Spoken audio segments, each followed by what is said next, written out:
everyone. Today we are going to talk about reptilian races. The group of races referred to as reptilians or sauroids are a very large group of species and civilizations spread all throughout the galaxy. They come in all sorts of shapes and sizes, but in general, they share many characteristics with the reptiles we find on planet Earth, such as being cold-blooded, having scales on their skin, and having rounded or slit-shaped pupils.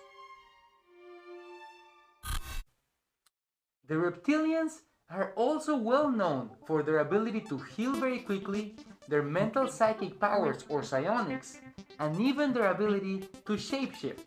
It is the belief of many reptilian races that all beings in the galaxy have reptilian DNA, since they claim it was their genetic line that first seeded the universe. According to their origin story, the reptilian species first appeared millions and millions of years ago in a place called the Green World, probably in the Draco constellation. The original reptilian race was actually a dragonfly. As their species evolved and their civilization grew outside of their home world, their shape started changing and mixing with other species through hybridization. Throughout time, they evolved to look more like humanoid beings, sometimes retaining some of their original characteristics, such as the wings, which were of great help in battles. A group called the Draconians, or also the Sorgons, became the main dominant line of reptilian species, as they were powerful warriors who started conquering and dominating neighboring worlds. They have a long tail, a snout, and they were in conflict with many races, including the Greys. It is indeed this Draco group that has been very influential on the recent history of planet Earth.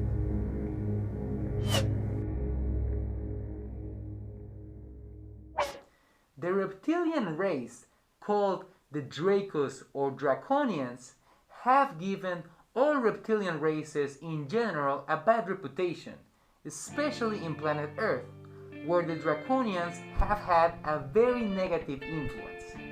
In reality, there is a rich diaspora of reptilian beings all over the galaxy, with many reptilians being benevolent and even powerful healers.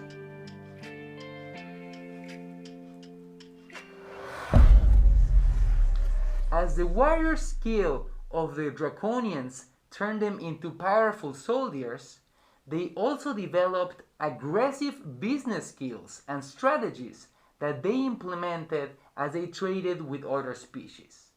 Their combativeness made them skilled businessmen and women, and in fact, many things currently practiced by society, such as the money system, colonial expansion, and even some sport games, are said to have been heavily influenced by the Dracos.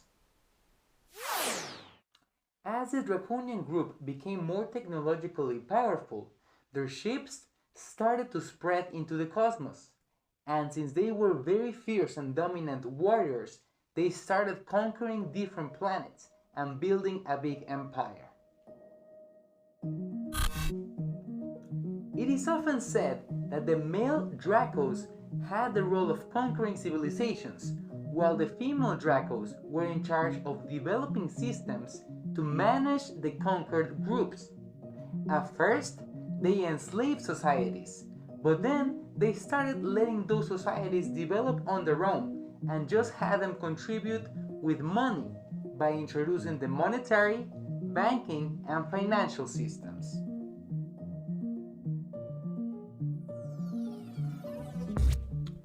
Allegedly, the female Draconians realized they were more powerful than their male counterparts because they were actually running the colonies, and they began asking why they were not in charge. In turn, they revolted and replaced the Draconian king with a queen, also killing many important male figures and installing a system ruled by the Draconian females.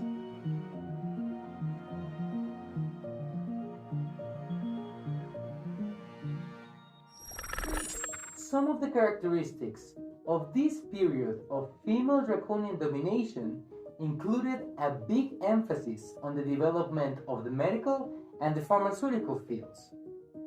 They developed drugs and procedures to shorten or expand lifetimes, and it is claimed that they even began breeding the draconian males to have shorter lifespans. On the other hand, they are also said to have extended the life of their queen to an incredible amount. The Draconian queen apparently even had the ability to transfer her consciousness to a different body or container.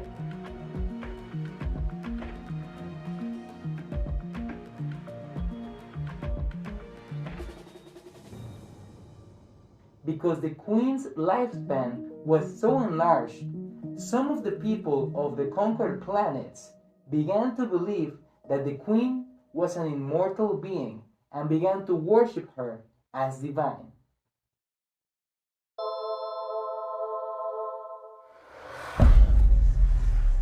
It is said that the queen's starship looked just like the Death Star, the famous ship that was used as a planet destroyer in the Star Wars saga. The female Draconians became so powerful they eventually joined the males in their space conquering missions, when the males started to encounter civilizations that were powerful enough to resist and fight back against them.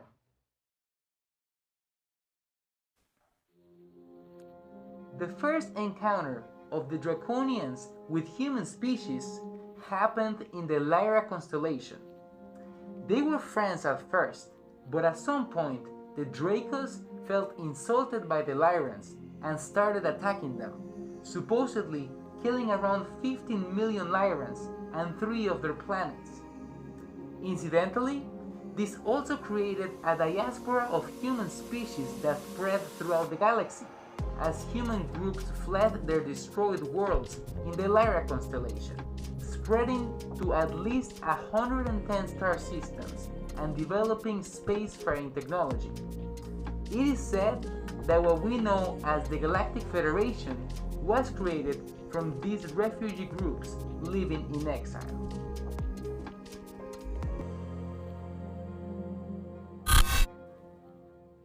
When one group of human refugees came to our solar system for the first time, they settled on Mars and on a planet known to some as Maldek, which was back then the 4th planet from the Sun. They lived as peaceful trading societies until the Draconians showed up again. According to different sources, one of the reasons for coming was that the Draconians discovered they could use humans as food sources. Some others even say they brought the dinosaurs to Earth as a food source for them. It is said that the Draconians destroyed this 4th planet called Maldek, which supposedly created the asteroid belt that we find in the solar system today. Millions of humans died, and many of the survivors went to Mars. Then, when the Queen's starship went by Mars, it stripped the atmosphere of much of the oxygen, forcing surviving humans from Mars and Maldek to go live underground.